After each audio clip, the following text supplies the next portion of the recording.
মানবদা, আপনার কাছে খবর আছে যে নির্মল ঘোষ, পানিহাটির প্রাক্তন বিধায়ক, একসময় আপনারা একসঙ্গে বিধানসভাতে সতীর্থও ছিলেন। উনি তৃণমূল কংগ্রেস করতেন বা কংগ্রেস করতেন কখনো, আর আপনি সিপিআইএম এর এমএলএ ছিলেন। আজকে তিনি গ্রেপ্তার হলেন অভয়া মামলায়, কি বলবেন?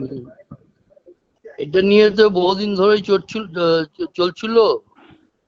সিবিআই দায়িত্ব নিয়েছিল এবং সেদিন মুখ্যমন্ত্রীর মুখে শুনতে পারলাম যে সিবিআই ওই সময় শ্মশান ঘাটে যে ঘটনাটা ঘটেছে সেই ঘটনা তাদের কেসের আওতার বাইরে ছিল, তাদের এনকোয়ারির বাইরে ছিল। তাতে বোঝাই যাচ্ছে যে সিবিআই কাদের স্বার্থে কাজ করছিল।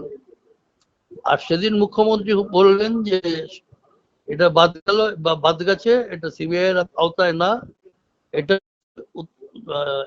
সিপি ব্যারাকপুর তিনি এই কেসটা নতুন করে কেস করুন এবং এই করুন।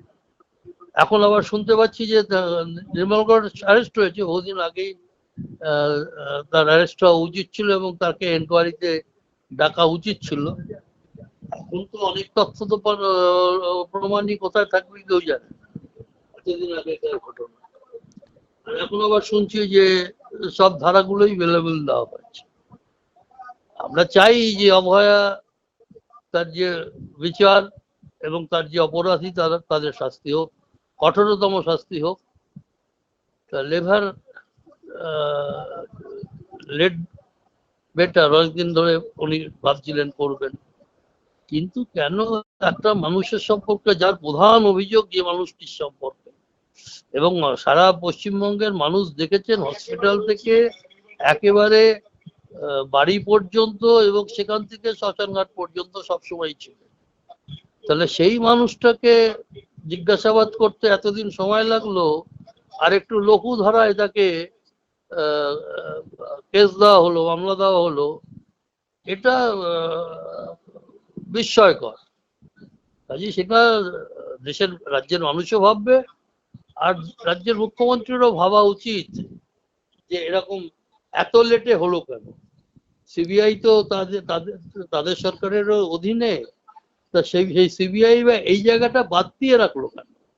না, সিবিআই কিন্তু ওনাকে ডেকেছিলেন, সিবিআই কে আমরা জানি সিবিআই ডেকেছিলেন। এই যে মুখ্যমন্ত্রী বললেন যে বার্নিং ঘাট, সেই বার্নিং ঘাটের ঘটনা বলি, সেটা সিবিআই তদন্তের আওতার বাইরে, কারণ সিবিআই এটা নিয়ে কোনো অভিযোগ করে। এটা তো একটা বড় গাফিলতি।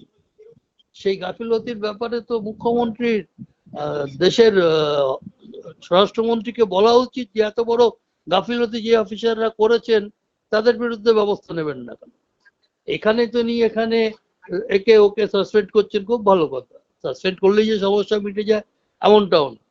সাসপেন্ডই একমাত্র সঠিক রায় বেরোনোর জায়গা তাও না, কিন্তু তার তো রাজ্যের মুখ্যমন্ত্রী হিসাবে রাজ্যের জনগণের পক্ষে স্বরাষ্ট্রমন্ত্রীকে বলা উচিত যে এত বড় একটা গাফিলতি, সেই গাফিলতিতে যারা ছিলেন তাদের ব্যবস্থা কি হবে। কাজে নির্মল ঘোষ এরা যারা তৃণমূলের যারা নেতা ছিলেন তারা তখন ধরাকে সরা জ্ঞান করতেন, যা খুশি তাই করতেন। এখন তারা ধরা পড়ছে ভালো, কিন্তু অভিযোগ যেন ঠিক মতন হয়। ওই আমি একজনকে গ্রেপ্তার করলাম, গ্রেপ্তার করে কোনো বেলেবল সেকশন দিয়ে গ্রেপ্তার করে রাখলাম, তো আমরা দেখতে পাচ্ছি ভালো তৃণমূল, কালীঘাট তৃণমূল দুটোই আমরা বুঝছি। ভালো তৃণমূলে যারা আছেন তাদের বিরুদ্ধে অভিযোগ শুরু হয়েছিল, সেদিনই বুলডোজার পাঠিয়ে দেওয়া হয়েছিল, তাতেও তারপরে সে যখন ভালো হয়ে গেল সব চুপচাপ। কাজে জিনিস কতদূর এগোবে আমি জানি না, তবে আমরা চাই যিনি গ্রেপ্তার হওয়ার কথা তিনি গ্রেপ্তার হয়েছেন এবং তার বিরুদ্ধে কঠোর ব্যবস্থা নেওয়া হোক এনকোয়ারি করে, এবং এনকোয়ারি করে আসল তথ্যটা। নির্মল ঘোষ তো তিনি তো কারোর কথায় নিজের কথায় করেননি, প্রশাসনিক উচ্চ স্তরে যারা আছেন তাদের কথা ব্যতি রেখে কি নির্মল ঘোষ করতে পারে?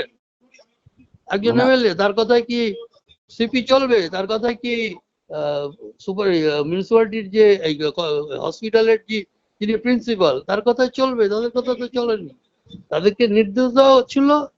এখন নির্মল ঘোষ একদম হয়ে অনুগত হয়ে সেগুলো করেছেন, একবারও ভাবলেন না যে তারই একটা এলাকার মেয়ে যে চাকরি করে, এই ডাক্তারি পাশ করেছে এবং খুব সুনাম তার, সেই ডাক্তারি পাশ করা মেয়েকে তার চাকরিরত অবস্থায় ধর্ষণ করে খুন করে দেওয়া হলো।